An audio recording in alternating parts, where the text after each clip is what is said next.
राम मंदिर का जो मुद्दा है उसमें रोज कुछ ना कुछ अपडेट तो आते रहते हैं, पर वो मामला सुलझ नहीं पा रहा है। 2027 का चुनाव भी होने वाला है, तो क्या इसका खामियाजा बीजेपी को भुगतना पड़ सकता है? मुख्यमंत्री में कोई चेंजेस आ सकते हैं? आपका ये कहना कि क्या ये चुनाव में कुछ डिस्टर्बेंस क्रिएट करेगा? डेफिनेटली करेगा। लेकिन क्या चीफ मिनिस्टर की कुर्सी पे अभी भी योगी आदित्यनाथ जी वापस आएंगे? तो हाँ, वो वापस आएंगे। मुख्यमंत्री योगी आदित्यनाथ का 7.5 ही था, तो दोबारा वो 5 साल के बाद ही सीएम बने। यही एक बहुत बड़ी भ्रांति है कि लोग बोलते हैं कि 7.5 होती है तो काम नहीं होते। शनि किन को दंड देते हैं? जो गलत काम करते हैं। देश में हमारे आतंकवाद का खतरा भी लगातार बढ़ता नजर आ रहा है। हमने देखा चांदनी चौक में क्या हुआ, उसके बाद से भी बहुत सारी ऑपरेशंस चलाए गए जिसमें कई आतंकवादी पकड़े गए। मंगल जैसे ही मूव करके मिथुन राशि से कर्क में जाएंगे, टेररिस्ट अटैक्स, स्ट्राइक्स तरीके की चीजें उस समय होंगी। क्या भारत के संबंध किसी और देश से खराब हो सकते हैं क्या? देखिए, 2027 मिड के बाद मैं बहुत समय से ये बोल रही हूँ कि भारत को ये समझ में आ जाएगा कि कौन मेरा दोस्त है, कौन दुश्मन।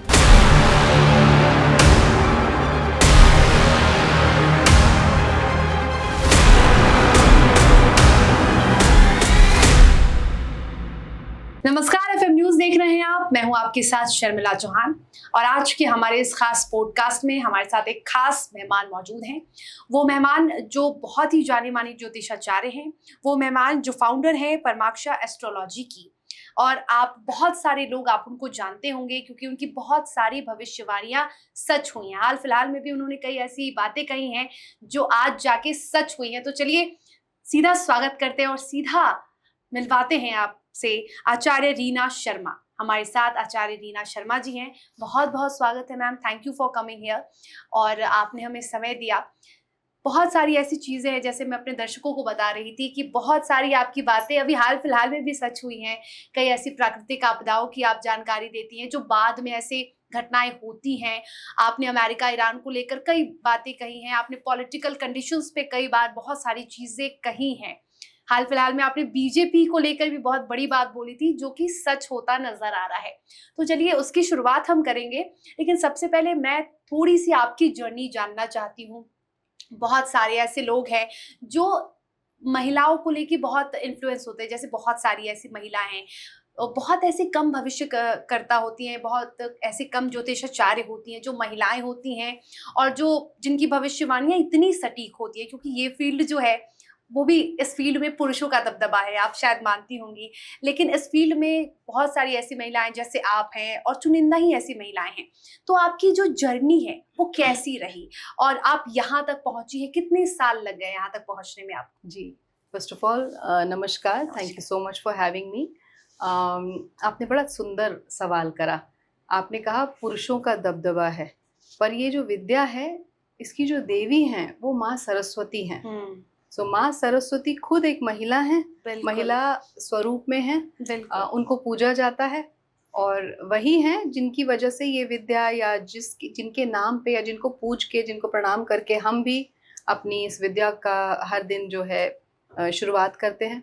उसके अलावा शकुंतला देवी एक इतनी वेल नोन एस्ट्रोलॉजर रही हैं, वो भी एक महिला थी जिनको आज के समय में, आज की डेट में सब जानते हैं। सो मैं तो बस इतना बोलूँगी कि भगवान ने, माँ सरस्वती ने शायद मुझे या हमारे जैसे लोगों को एक माध्यम बनाया है, मीडियम बनाया है कि हमारी जीवा पे वो वास करें और थोड़ी बहुत पढ़ाई अपने गुरुओं के साथ रहकर उनसे जो सीखा, श्री के.एन. राव जी से और भी बहुत सारे गुरु हमने जिनसे सीखा भारतीय विद्या भवन में आज से 20-21 साल पहले, बस उसका एक आप समझ लीजिए कि उसको मिला जुला के कुछ पढ़ाई, कुछ अपनी मेहनत और कुछ डिवाइन ब्लेसिंग, माँ सरस्वती की कृपा, उससे मिला जुला के ये जो भी कुछ मैं कहती हूँ या जो भी आज आप बोल रही हैं कि प्रिडिक्शन सही हुए, तो उसका मैं पूरा क्रेडिट या पूरी रिस्पॉन्सिबिलिटी जो है वो माँ सरस्वती को देती हूँ, भगवान को देती हूँ कि इस मुख से उन्होंने वो चीज़, वो बात निकलवाई। रही बात इसकी कि मैं ऐसे इसको किस किस तरीके से देखती हूँ कि क्या मैं और देखती हूँ कि और महिलाएं इस फील्ड में आएँ और अच्छा काम करें। सो डेफिनेटली और कर रही हैं। बस इतना उन लोगों को बोलूँगी जो भी इस विद्या के साथ डील करते हैं या इस फील्ड में आते हैं, तो कभी अपने एथिक्स ना छोड़ें, हमेशा सच्चाई के साथ काम करें, ईमानदारी के साथ काम करें। जो भी इस विद्या की छवि धूमिल की गई है, तो उसको अब हम सबको मिलके सही बनाना है, साफ करना है। बिल्कुल। तो क्या ऐसा भी होता है जैसे आप, क्योंकि एक तो आप महिला हैं, ऊपर से आप इतनी अच्छी बातें, आप जो आपके जो प्रेडिक्शंस होते हैं वो इतने सटीक होते हैं, तो ऐसा भी होता होगा, मैं मतलब बड़ा इंटरेस्टिंगली मैं जानना चाहती हूँ कि आपके घर में बहुत सारे ऐसे लोग होंगे, क्योंकि मुझे लगता है आप इकलौती होंगी जो प्रेडिक्शंस करती होंगी अपने घर में, अपने परिवार अपने में परिवार में। जी, जी। और मुझे लगता है दूर दूर तक आप ही होंगी जो प्रेडिक्शंस भविष्यकर्ता के रूप में, अपने परिवार ज्योतिषाचार के में रूप जी, में। बिल्कुल हाँ, सही आप तो लोग आपसे बहुत मोटिवेट होते होंगे, प्रेरित होते होंगे, आप जानना चाहते होंगे कि क्या, बताओ क्या जी, प्रेडिक्शंस है, जी। ऐसा होता होगा। जी, बिल्कुल। लेकिन जैसे एक सर्जन अपने परिवार के किसी सदस्य की सर्जरी करने में उसके हाथ काँपते हैं, सिमिलरली ज्योतिष आचार्य कितना भी बड़ा हो, कितना भी उसको नॉलेज हो, कितनी भी प्रैक्टिस हो, जब आप अपने घर में अपने जो फैमिली मेंबर्स हैं या सदस्य हैं, उनको जब आप देखते हैं कि उनकी कुंडलियों में, तो देखिए कुंडली एक मैं मेरे बहुत सारे जो लोग मेरे पास आते हैं, उस अगर देखेंगे तो सुनेंगे और स्माइल आएगी उनके चेहरे पे। मैं हमेशा कहती हूँ कि आई लुक एट अ कुंडली लाइक अ मूवी। सो एक फ़िल्म की तरह देख रही हूँ। अब उस फ़िल्म में अच्छा भी है, बुरा भी है, हीरो प्लैनेट भी है, विलेन प्लैनेट भी है। अब वही चीज़ अगर मैं अपने खुद की संतान की कुंडली में देख रही हूँ, तो शायद ना देख पाऊँ, दुःख ना देख पाऊँ, परेशानी ना देख पाऊँ, तो नहीं दिखेगा। ऐसा होता है कि ये विद्या एक बड़ी, जैसा मैंने बोला ना, सिर्फ़ एक 2+2 4 नहीं है, इसमें बड़ी डिविनिटी है, बड़ी इंट्यूशन है। सो जब आप अपने परिवार के बारे में देखते हैं, तो आपको नेगेटिव एक्सेप्ट नहीं होता, आप बायस्ड हो जाते हैं। सो थोड़ा मुश्किल होता है, बट हाँ, लोग तो पूछते ही हैं। अच्छा, जैसे बहुत सारे हमने देखे हैं जो काउंसलर्स होते हैं या फिर जो डॉक्टर्स होते हैं, एक प्रोटोकॉल होता है कि अपनी फैमिली या फ्रेंड्स को आप नहीं देखोगे, या बहुत सारे जो जी। काउंसलिंग करते हैं वो भी है कि आप अपने फ्रेंड्स, और क्योंकि कभी कभी जो रूल्स होते हैं वो टूट जाते हैं, तो क्या आप लोगों में भी कोई ऐसे रूल्स होते हैं? अम, टूटने तो नहीं दिया मैंने आज तक रूल्स को, लेकिन हाँ, ज्योतिष में रूल्स हैं, प्रिंसिपल्स हैं, नॉर्म्स हैं। जैसे हम जब पढ़ रहे थे तो हमारे गुरुओं ने हमें बताया, कभी भी किसी की लॉन्जेविटी के बारे में, किसी की मृत्यु के बारे में आपको नहीं बताना है। अगर आपको दिख भी रहा है तो आपको आप दिख जाता है, मतलब आपको पता चल सकता है? बिल्कुल, बिल्कुल। बहुत सटीक कैलकुलेशंस हैं उसके, और साथ में फिर जैसा मैंने कहा कि आपको कैलकुलेशन से दिख रहा है, फिर एक इंट्यूटिव पावर भी होती है जो आपको, जब आप कनेक्ट करते हैं कुंडली से, उन ग्रहों से उस समय, तो आपको पता चलता है कि हाँ, अब इसका अच्छा समय नहीं है। क्योंकि देश, काल, पात्र जो बेसिक प्रिंसिपल है उसको फ़ॉलो करते हैं कि पात्र की क्या कंडीशन है, समय कैसा चल रहा है, उस बेसिक प्रिंसिपल को फ़ॉलो करो। फिर आप देखो कुंडली में प्रॉमिस है कि नहीं है, फिर उस प्रॉमिस के बाद क्या दशाएँ वैसी आ गई हैं, क्या वो प्लैनेट्स एक्टिव हैं दशा में। फिर अगर गोचर भी आ गया और मारक ग्रहों का है, तो फिर आप देखते हैं कि ऐसा होने वाला है। लेकिन एज एन एस्ट्रोलॉजर आपको ये सिखाया गया है आपके गुरुओं के द्वारा कि आप ये ज़रूर उन्हें बताएं, क्योंकि वो आपका फ़र्ज़ है कि ऐसा हो सकता है कि इनकी तबीयत ज़्यादा बिगड़े, तो आप मेडिकल चेकअप्स टाइम पे कराते रहें। फेटल समय आ रहा है, आप ये नहीं कह सकते कि इनकी मृत्यु हो जाएगी, बिकॉज अगर मृत्यु का आप डिसीजन ले लें और जन्म का आप डिसीजन ले लें, फिर तो आप ब्रह्मा बन गए। तो वो नहीं हम बोल सकते। सो इस तरीके के कुछ प्रिंसिपल्स हैं जो फॉलो करने होते हैं। ओके, चलिए अब ज़रा हम पॉलिटिकली बात कर लेते हैं, क्योंकि बहुत सारे लोग जो राजनीति में भविष्यवाणियाँ होती हैं उसे भी सुनना चाहते हैं, और अगर वो सच होती हैं तब तो बहुत खुश हो जाते हैं। तो बहुत सारी पॉलिटिकल अनस्टेबिलिटी हम देख रहे हैं और बहुत सारी चीज़ें हो रही हैं हमारे देश में। पहले जेन ज़ी, अब जेन अल्फ़ा आ चुके हैं, जी। वो भी अब क्रांति कर रहे हैं, प्रदर्शन कर रहे हैं। तो क्या लग रहा है आने वाले दिनों में किस तरीके के हालात होने वाले हैं राजनीति को लेकर, पॉलिटिकल? नहीं, बिल्कुल इस बारे में मैंने पहले बहुत प्लेटफ़ॉर्म्स पे बात की है। क्योंकि हमारे देश भारत की जो कुंडली है उसका वृषभ लगन है और मंगल की महादशा चल रही है, और मंगल हमारी कुंडली के, भारत की कुंडली के सेकंड हाउस में बैठे हैं और आर्द्रा नक्षत्र के हैं। मंगल की दशा चल रही है का मतलब है कि मंगल ड्राइविंग सीट पे हैं। मंगल ड्राइव कर रहे हैं सब कुछ। और मंगल के अगर मैं सिग्निफिकेंसेस की बात करूं, तो मंगल एक बड़ा फायरी प्लैनेट है। फायरी प्लैनेट है, अग्रेशन से भरा हुआ है, वॉर्स को दिखाता है, लड़ाई झगड़े को दिखाता है, ब्लड शेड्स को दिखाता है, पर साथ में एम्बिशन, पैशन को भी दिखाता है। सो बहुत सारी सिग्निफिकेंसेस हैं एक अकेले मंगल की, इससे भी ज्यादा जो मैंने बताई। फिर वो आर्द्रा नक्षत्र का है। सो आर्द्रा एक क्योटिक नक्षत्र है, एक रेबेलियस नक्षत्र है, राहु का नक्षत्र है। सो फ्लक्चुएशन दिख रही है। सो जब वो ड्राइविंग सीट पे है और उसके अंदर अंतरदशा राहु की आ गई है, तो डेफिनेटली एक अंगारक योग जैसा फॉर्मेशन हो चुका है। साथ ही साथ जब गोचर में हम मंगल को देख रहे हैं तो मंगल वृषभ राशि में थे अब तक, मतलब लगन में थे, और अब मिथुन में आ गए हैं। और मिथुन में ही यानी कि जेमिनाई में ही सेकंड हाउस में ही नेटल मंगल भी बैठे हैं। तो जब मंगल नेटल मंगल के साथ ट्रांजिटिंग मंगल मिल रहे हैं और राहु तो एक्टिव हैं ही अंतरदशा में और नक्षत्र में, सो अंगारक योग बना हुआ है। और जब मिथुन राशि की बात करती हूँ वहाँ यूथ को देखा जाता है, क्योंकि वो बुध से डिनोट होता है, मर्करी से डिनोट होता है। सो मर्करी रूलर है वहाँ के। बुध बहुत ज़्यादा एक्टिव, अग्रेसिव और ड्रिवन है इस समय। लेकिन जैसे जैसे ये मंगल आगे बढ़ेंगे, आप देखिएगा कि ये जितने भी आंदोलन हो रहे हैं, प्रोटेस्ट हो रहे हैं, ये ठंडे पड़ते जाएंगे। और बाय अगस्त एंड, या लेट्स से ज़्यादा आपको बोलूँ to be on the safer side, तो सितंबर एंड तक ये सारे आंदोलन शांत हो जाएंगे। शांत का मतलब ये नहीं है कि वो मुद्दे शांत हो जाएंगे।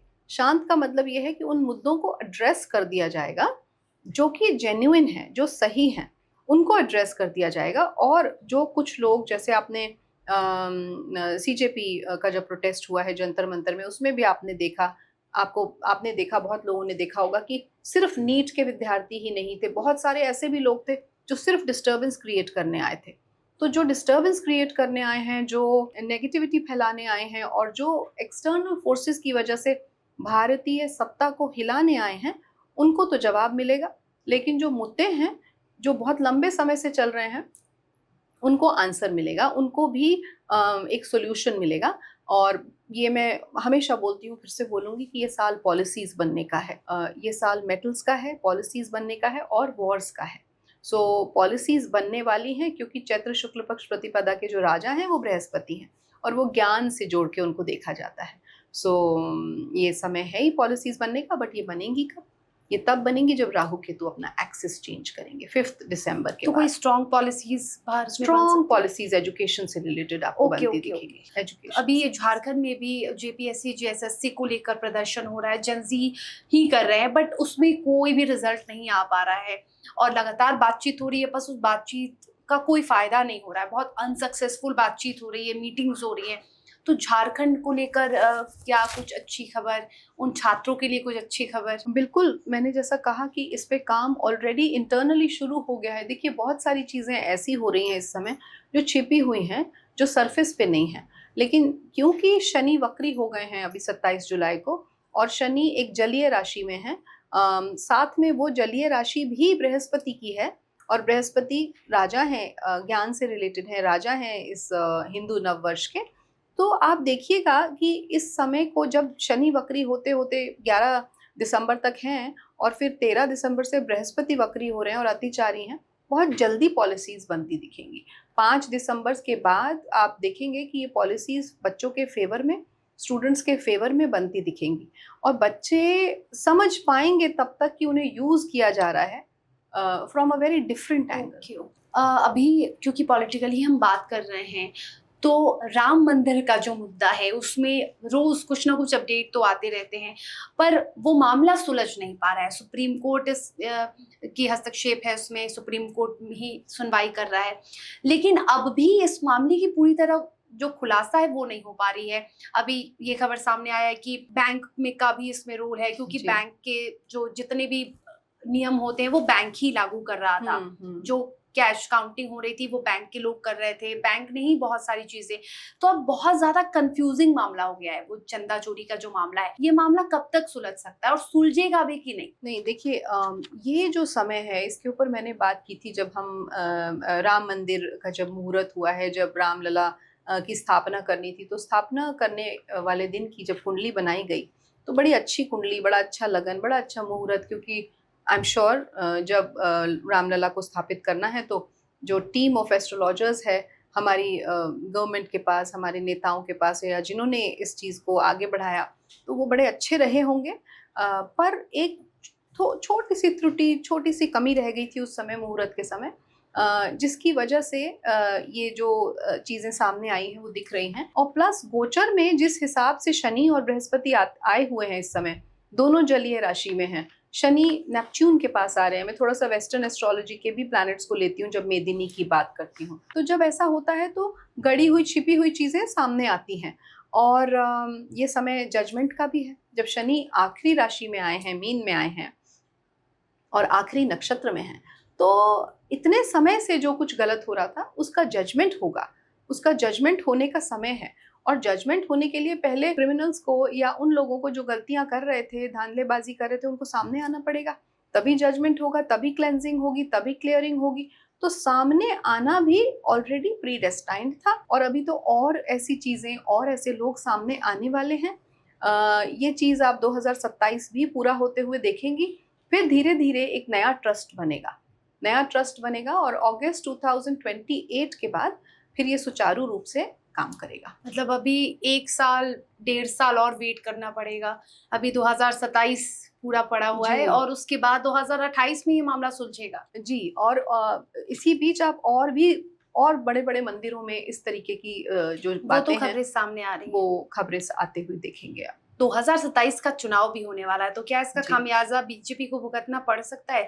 मुख्यमंत्री में कोई चेंजेस आ सकते हैं मुख्यमंत्री के पद पे?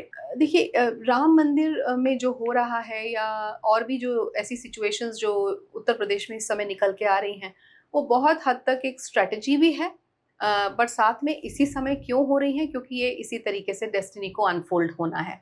सो आपका ये कहना कि क्या ये चुनाव में कुछ डिस्टर्बेंस क्रिएट करेगा? डेफिनेटली करेगा। लेकिन क्या चीफ मिनिस्टर की कुर्सी पे अभी भी योगी आदित्यनाथ जी वापस आएंगे? तो हाँ, वो वापस आएंगे, क्योंकि उनकी खुद की पर्सनल कुंडली जो है, इंडिविजुअल कुंडली जो है, वो बहुत स्ट्रांग है। प्लस उनकी 7.5 अंत होने वाली है, एंड होने वाली है। 7.5 जैसे ही एंड होगी तो उनका जो ट्रांजिटिंग गोचर में जो शनि है वो उनके 9वें भाव में जाएंगे, भाग्य स्थान। लेकिन कहते हैं ना कि जब 7.5 ही चल रहा होता है तो बहुत सारी चीजें नहीं होती हैं जी। तो उस वक्त जब मुख्यमंत्री योगी आदित्यनाथ का 7.5 ही था तो दोबारा वो 5 साल के बाद वो सीएम बने, तो ये कैसे? यही एक बहुत बड़ी भ्रांति है कि लोग बोलते हैं कि 7.5 होती है तो काम नहीं होते। 7.5 होती है तो काम बहुत ज्यादा मेहनत करने से होते हैं, एक बात। दूसरी बात, हमारे भारत में 15 प्राइम मिनिस्टर्स ने 7.5 के समय ही ओथ ली थी। दूसरी बात। तीसरी बात, शनि किन को दंड देते हैं? जो गलत काम करते हैं, जो पॉलिसीज फॉलो नहीं करते, जो डिसिप्लिन्ड नहीं होते, या जो एक तरीके से अपने धर्म को, अपने एथिक्स को छोड़ के और गलत कामों में पड़ते हैं। लेकिन जो सही काम कर रहे हैं उनको तो वो दंड नहीं देंगे, उनके लिए तो अच्छा ही करेंगे। सो शनि को, जब ये मैंने भ्रांति क्यों बोला, क्योंकि शनि को बहुत मिस इंटरप्रेट किया गया है कि शनि एक मेलेफिक प्लैनेट है, खराब प्लैनेट है, 7.5 आ गई तो सबके लिए खराब है। ऐसा नहीं होता है।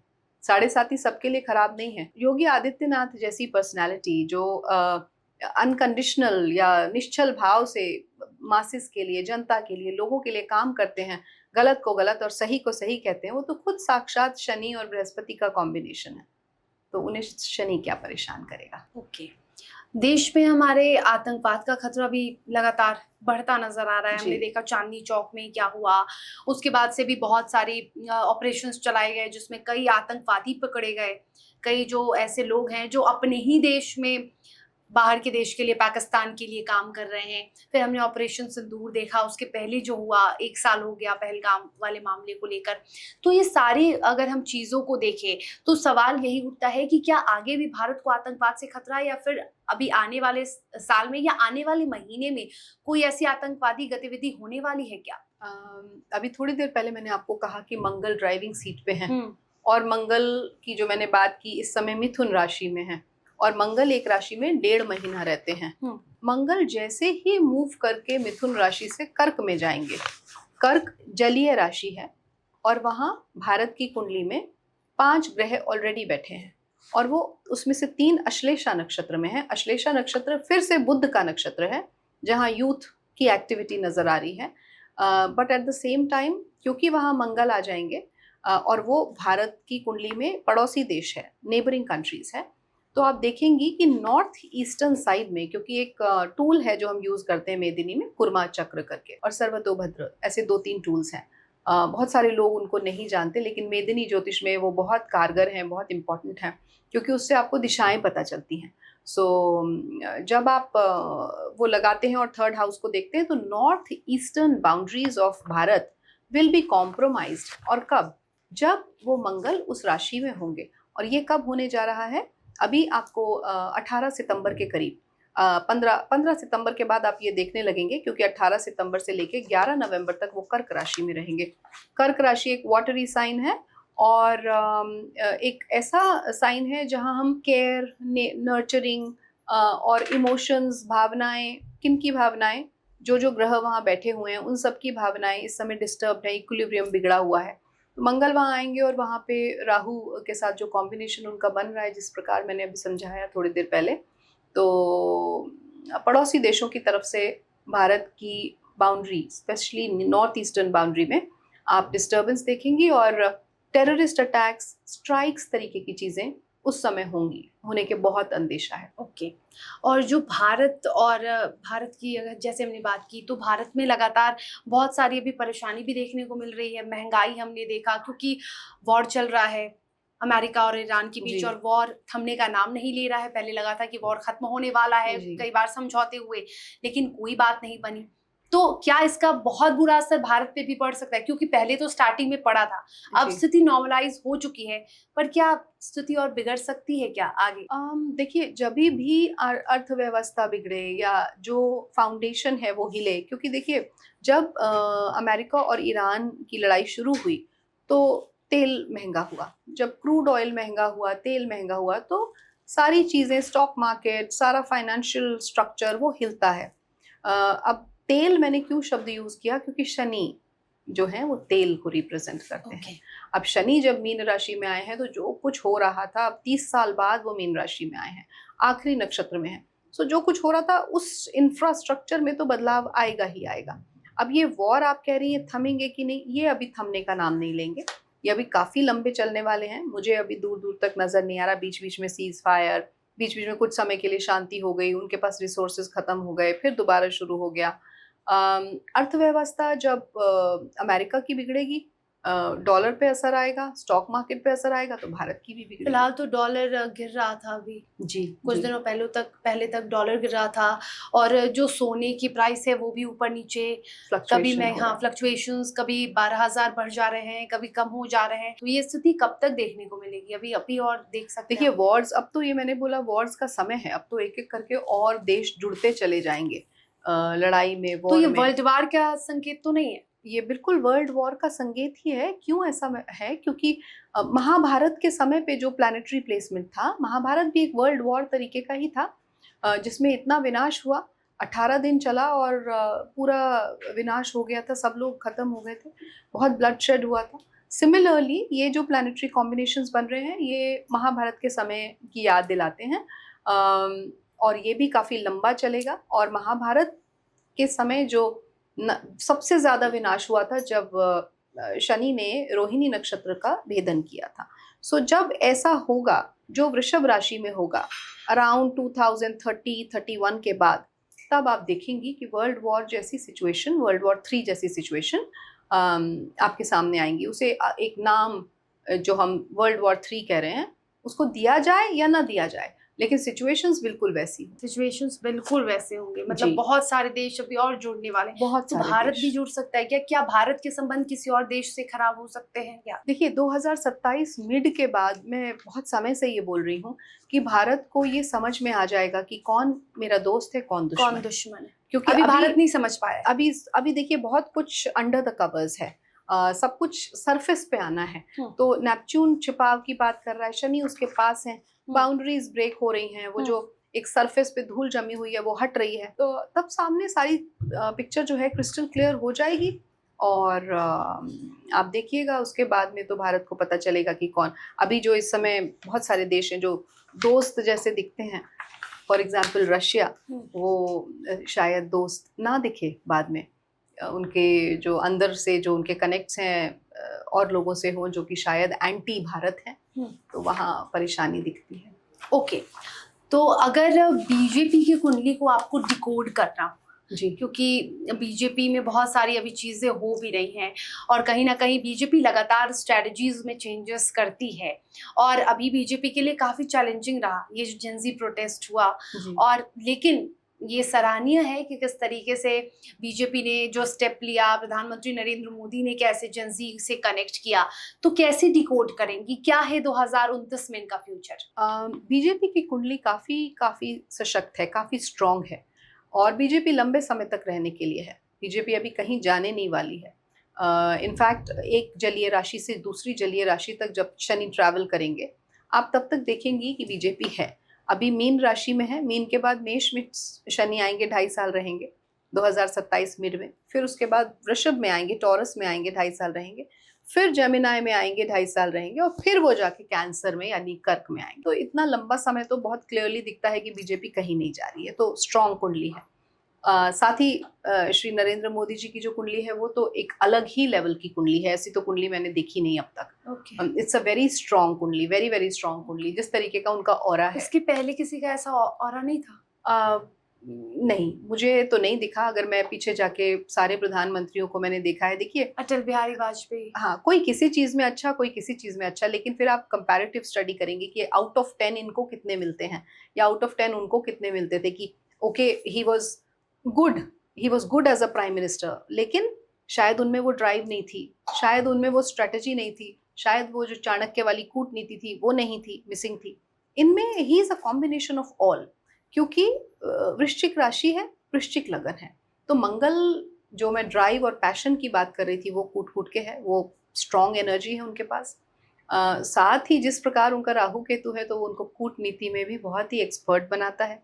और बहुत सारी ऐसी चीज़ें हैं जो कि उनकी कुंडली में भर भर के राजयोग दे रहे हैं, विपरीत राजयोग दे रहे हैं। कि बहुत सारे विपरीत राजयोग का मतलब होता है कि बहुत सारी कठिनाइयों के बाद भी आप आगे बढ़ पाए। जैसे गोधरा कांड हुआ या और चीज़ें हुई, उसके बाद भी वो आगे बढ़ पाए, अपनी छवि को धूमिल नहीं होने दिया। So very strong kundli he has. So combination of Shri Narendra Modi ji and BJP is there to stay.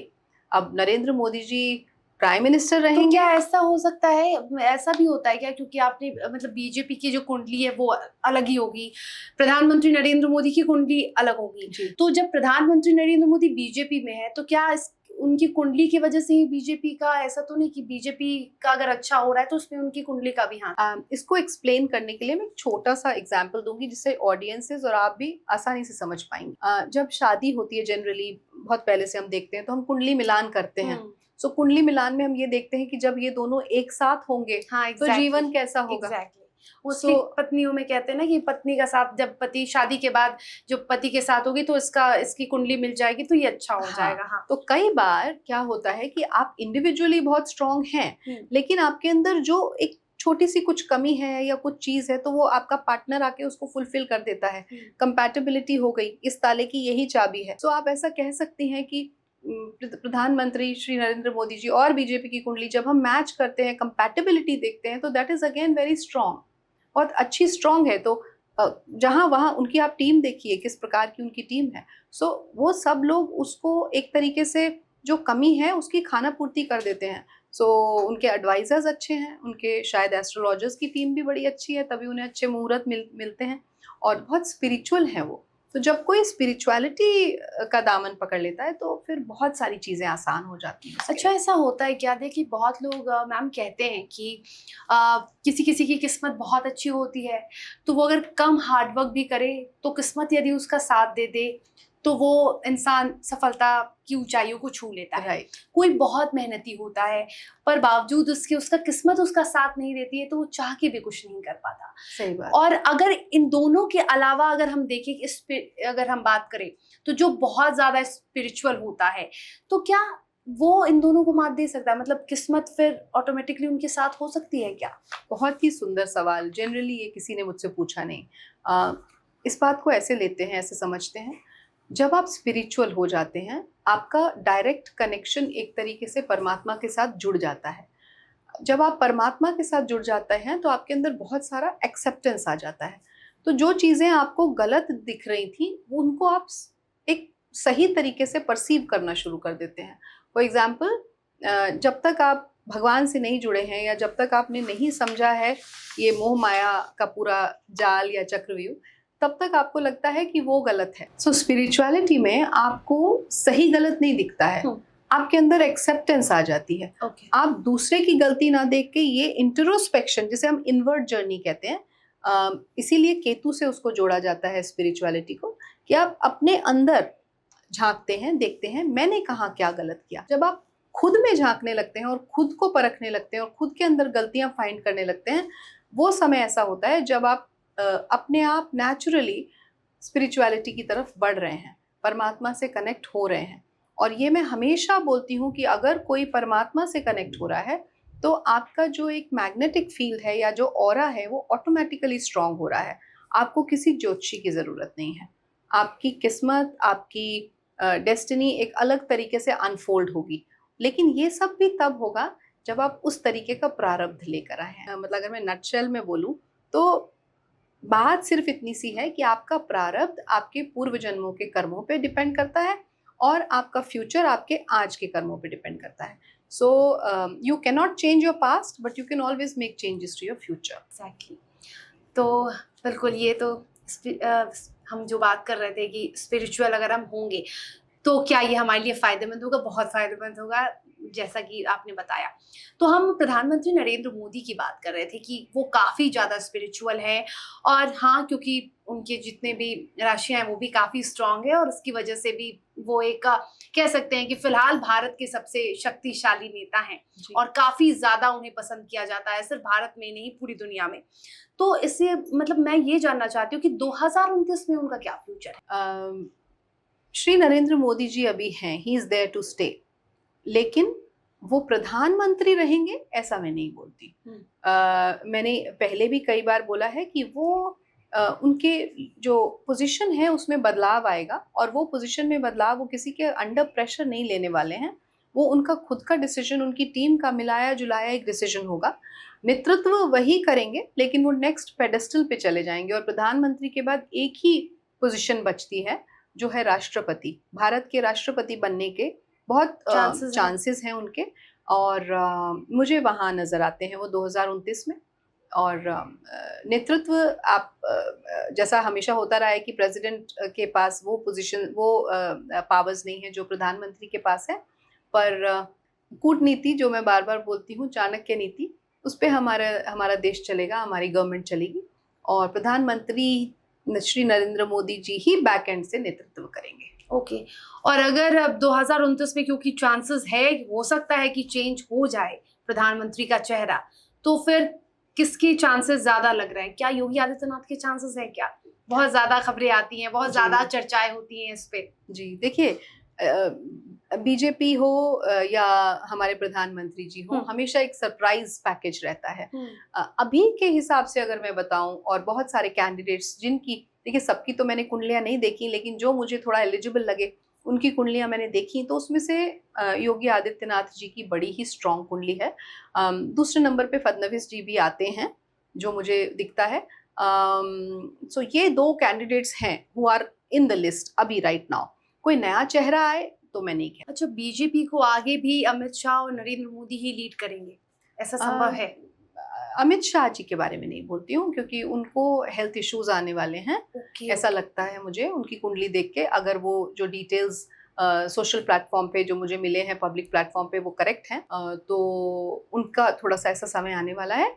But हाँ, नेतृत्व श्री नरेंद्र मोदी जी का और बीजेपी पर मैंने सुना है कि बहुत सारे जो बड़े लीडर्स या फिर जो बड़े लोग होते हैं, जो मतलब जो पब्लिक फिगर होते हैं, वो मोस्टली अपनी तमाम सही जानकारियां नहीं देते हैं इंटरनेट पे, क्योंकि उन्हें ऐसा लगता है कि बहुत सारी चीजें भी हो जाती है ना, बहुत सारे एस्ट्रोलॉजर फिर सब कुछ पता कर लेते हैं जो कि उनके लिए ठीक नहीं होता है। तो ये भी ज्यादा मुमकिन है कि उन्होंने गलत, या कोई भी बड़ा नेता जो गलत इन्फॉर्मेशन डालता है। ऐसा होता है, बिल्कुल होता है।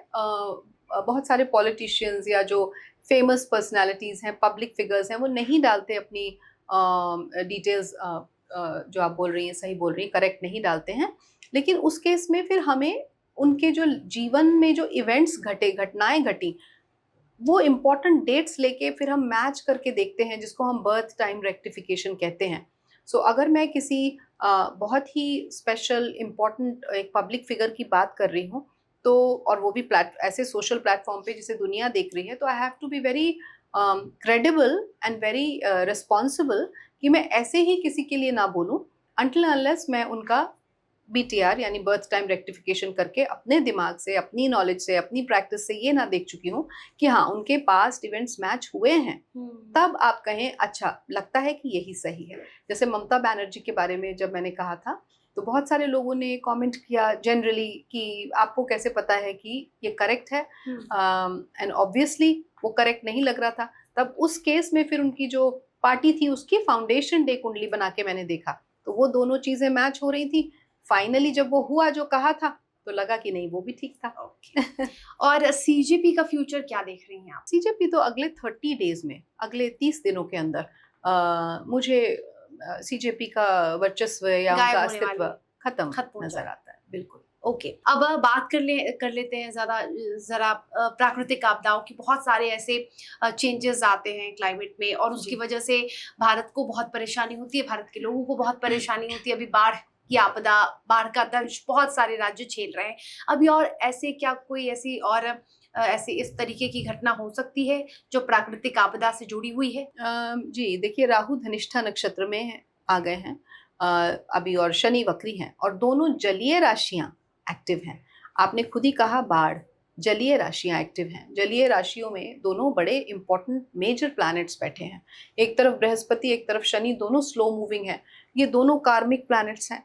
तो जब जलीय राशि इतनी एक्टिव है और इन दो ग्रहों से एक्टिव है, और जुपिटर भी अलग मतलब एक उनकी कंडीशन ठीक नहीं है, अतिचारी हालत में है, और साथ में अश्लेषा नक्षत्र में आ रहे हैं, और उधर शनि भी एक आखिरी नक्षत्र में है, रेवती नक्षत्र में। तो ये सब चीजें तो होनी है, और पानी से रिलेटेड, जल से रिलेटेड, और लैंडस्लाइड्स या अर्थक्वेक से रिलेटेड आप ये भूकंप बहुत ज्यादा सुनेंगी, भूकंप और बाढ़ मेनली। बहुत बहुत शुक्रिया मैम, बहुत सारे अच्छे सवालों की, और बहुत सारे ऐसे सवाल जो लगातार लोगों के मन में होते हैं कि क्या ये होने वाला है। सबसे ज्यादा पॉलिटिक्स की अगर बात कर ले तो पॉलिटिक्स को लेकर और क्लाइमेटिक चेंज को लेकर होते हैं, और बहुत बार आपकी जो प्रेडिक्शंस हुई हैं वो सही हुई हैं। अब देखना होगा कि ये जो प्रेडिक्शंस आपने दी हैं, खासतौर पर प्रधानमंत्री नरेंद्र मोदी को लेकर, और भी बहुत सारे हमने बातें की, तो बड़े बड़े प्रेडिक्शंस, तो वो कब तक सच होते हैं। लेकिन हमारे साथ जुड़ने के लिए, हमसे बातचीत करने के लिए आपका बहुत बहुत शुक्रिया मैम,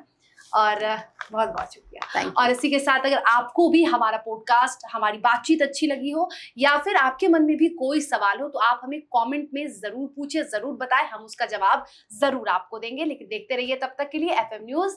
नमस्कार।